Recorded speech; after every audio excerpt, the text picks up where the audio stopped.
The foundations setting out the national dialogue have briefed the media a short while ago.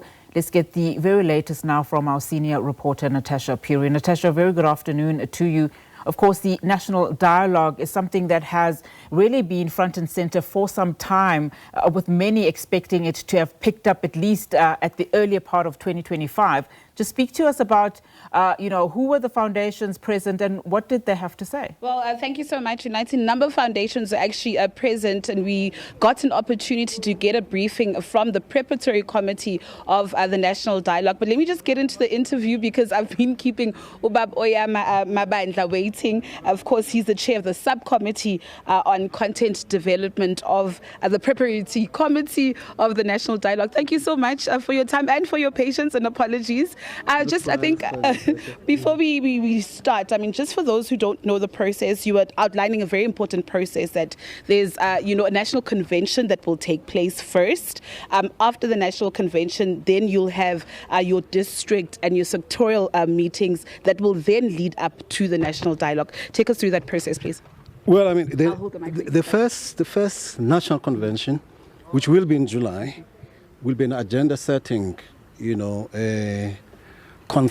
confabulation that will essentially sketch out the blueprint for the national dialogue, which will be unfolding in every locality in our country, each community, voting district.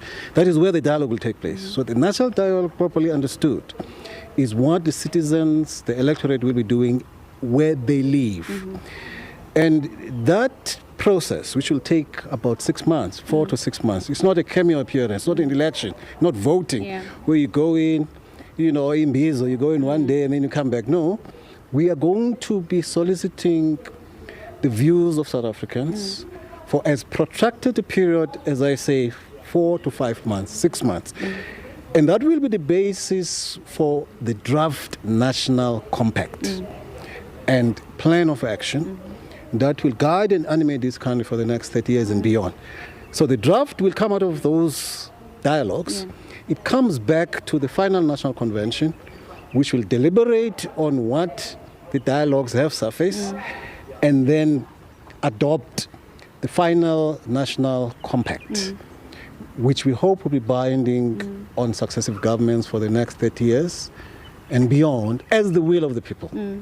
So that is the envisaged process for the national dialogue. And let's talk about the latter part where you hope it will be binding for government, because remember, this emanates from the people. Yes. If it isn't, then what happens? How do citizens then, take our leaders to task? Well, I think citizens, if we are saying the citizens must reclaim their agency, then they must agitate for that which they have promulgated. We had in this country, the Congress of the People in 1955, under conditions of oppression. We came up with the Freedom Charter, and we fought for it, Natasha, for decades, until the Freedom Charter's propositions triumphed in 1994. The Freedom Charter infuses our national constitution because we, the people, fought for it. It does seem to me that if the people say this is Africa we want, they proclaim and pronounce on it, then they must agitate and exhort for the enactment of that which they have brought into being. That is what citizens must do. Yeah.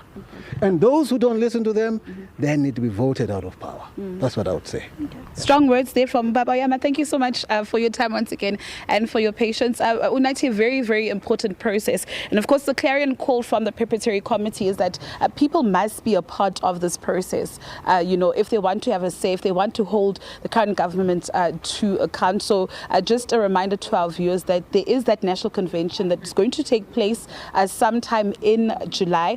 After that, there will be those sectorial and district, meetings, and then, of course, the national compact or the draft, the blueprint of this, which will then culminate into the national dialogue. So it's just very important for us to actually make that distinction between all these processes and all these phases. And sometime in March next year, the hope is that that national dialogue will sit. But also at this national compact or convention, I beg your pardon, there will be 1,000 delegates, at that national convention that will be represented by all sectors of society.